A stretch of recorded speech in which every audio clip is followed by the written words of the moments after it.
G'day guys, back again. Today we've got a 2008 BMW X5 diesel, and it is not the same one that we worked on a while ago with the EGR fault, although this may have an EGR fault, who knows. It's just coming for a misfire. It's running rough, engine lights on. As you can see, we've got 286,000 kilometers, so it's had a fair go. So I'm just going to get the scan tool on it.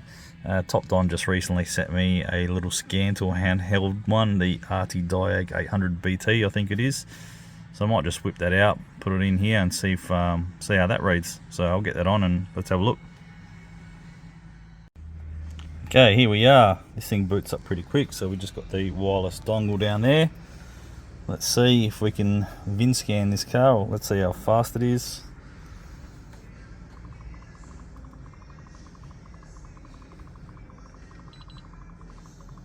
Just connected to the Bluetooth dongle there.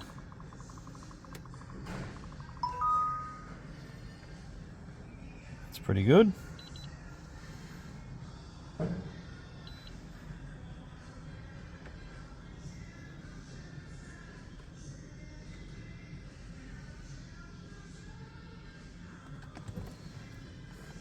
Processing is taking a little bit long, but let's go automatically search and see if it comes up with the right car.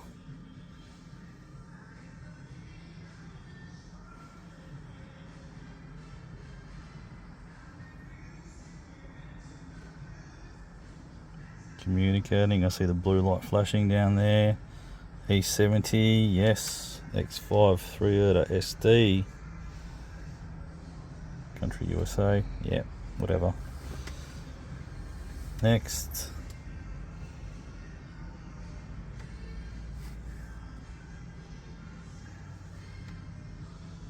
Just going to see how quickly this does obviously the VIN scan to load up the vehicle and then do a health report. Obviously we know with the later vehicles this is only 2008, but it might have a few extra modules. But the later we go, the longer it's going to take with the more modules you have. So let's just try this and see what happens.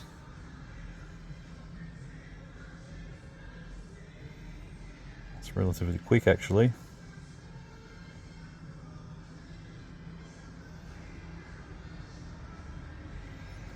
Okay, let's go report.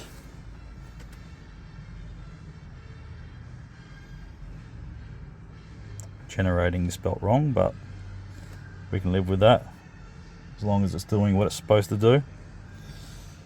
Okay, so let's go. High irregular rotation, rail pressure, exhaust back pressure sensor, injector 6 activation. Yeah, I dare say that our main issue, the misfire, the running rough, is going to be the injector 6 activation. Yeah, okay. So I'm going to send this to myself, and then we're going to I'll send it to myself off the camera. I'll clear the codes, and that way I've got a history of what's actually failing, and then we'll start it up and see what happens. If it's an injector 6, if that is the misfire, then obviously it could be intermittent, but obviously the computer could be deactivating the injector. So if we clear the codes and it's intermittent, the car should run smooth after, possibly. But let's just do it and see what happens. We've cleared the codes, we just started it up, running like crap, and look what's come back. Cylinder 6 activation. So let's go to the computer, let's get the layout for number 6, let's find where number 6 is, and then let's have a look at the injector for it. Alright guys, we are connected. I've taken off the airbox. I've got some easy hooks on the back on number 6, and I've got some back probes on number 1. Unfortunately number 6 really hard to get to. I cannot get an AND clamp for the life of me on any of this unless I go to the PCM, but I'm not going to do that. What I want to do is go to number 1 first. Let's see what the known good command is, and then we'll know what it compares to when we go down the back to see if we're getting a command or not. So firstly, let's start this car up and let's see what happens. I've done this already just to get the scales right, so we're going to get a good reading now. I may want to get the scan tool. We'll just do this first. Let's do this. Okay, you can see I can set the trigger up.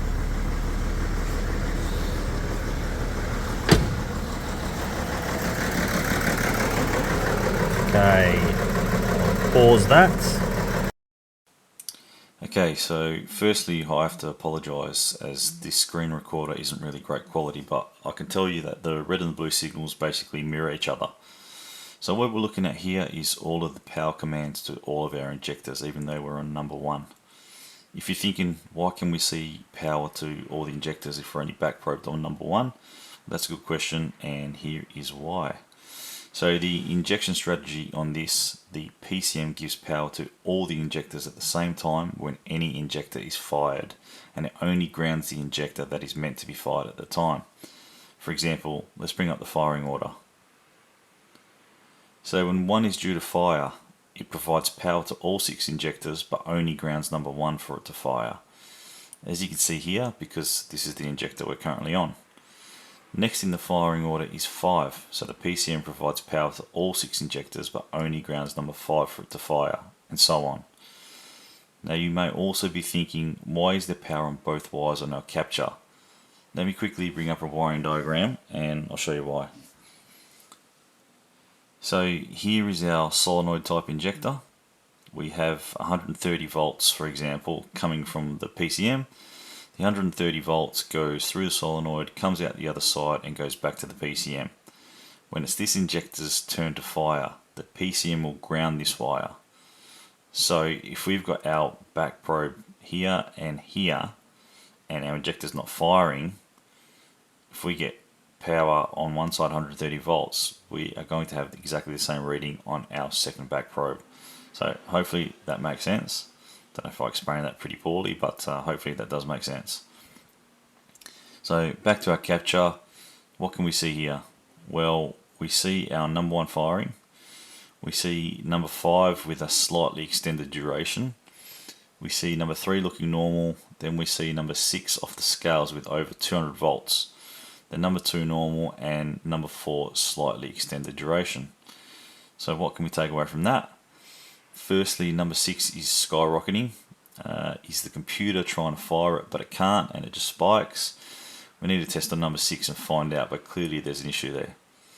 With the extended duration on 5 and 4, I mean, is this injector compensations? Maybe there's a slight compression issue, maybe it's trying to make up for the misfire for some reason, or maybe both of those injectors are worn too. But you know, at the end of the day, we want to attack number 6 first, so let's go out there and let's do this test directly on number 6. Okay, we are now on number 6. Code is cleared again. Let's run the Pico. Let's do it. Let's see what we get. A lot of back and forth here.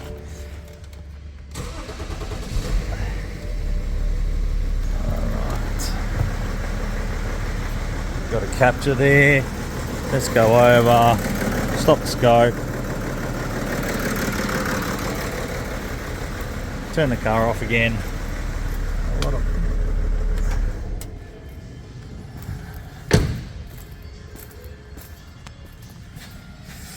Okay.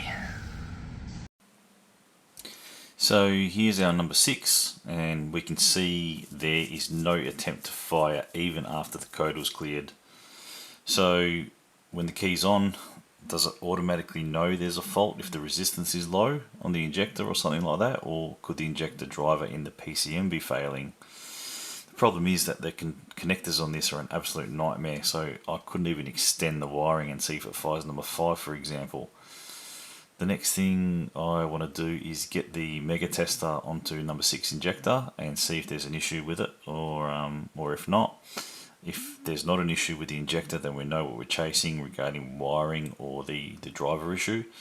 But if there is, then we know we need a new injector. But obviously I'll have to explain to the customer that it's not possible that we can confirm the driver operation.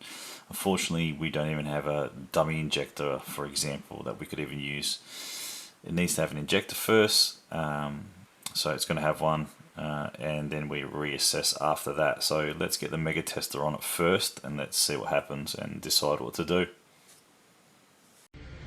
Alright guys, we've connected up the mega tester down. Just got some jumper wires with the terminals, so they're on there.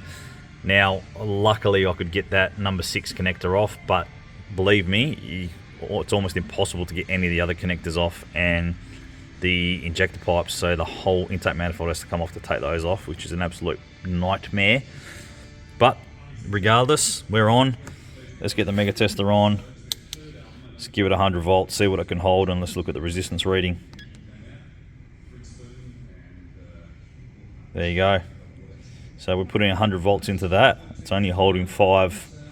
So we definitely have a faulty injector here.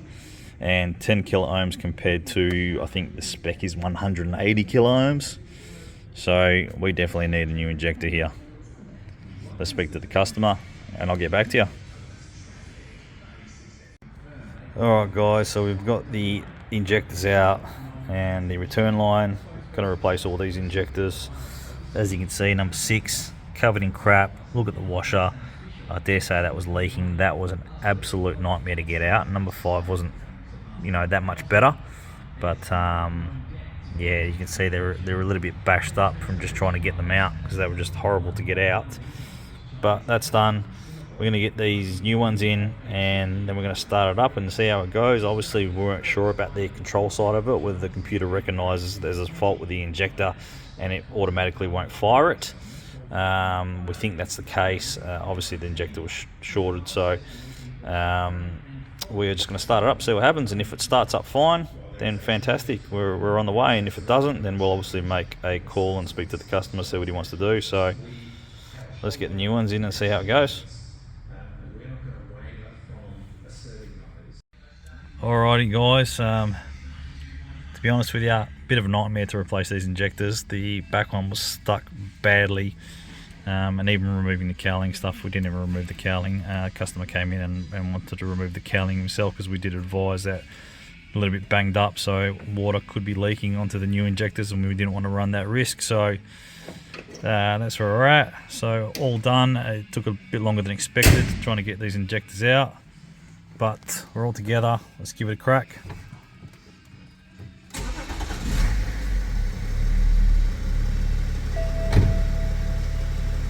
Well, very good. Started straight away. No engine light on. I left the top on in the office. I'm going to go grab it. We'll plug it back in. I'll leave this running for now. I'll come back and plug the top on in. I did clear that code before, so let's see if we've got any other codes in the system. Alright, we're back. Had to pick it up, so let's go. Let's see.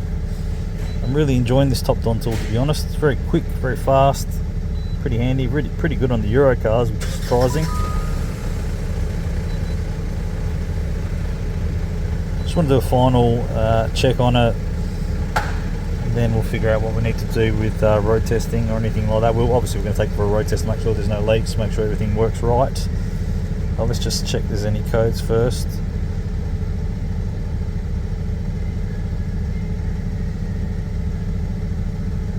Surprisingly, looks a little bit slow, but it is relatively fast. It's just really handy, nice and small with the the port at the bottom there for the tool. So let's go next. Yes, whatever. Don't even read half that stuff most of the time anyway, do we?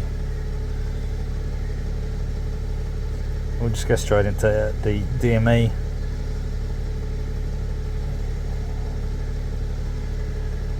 ECM, DME, PCM, whatever the heck you want to call it.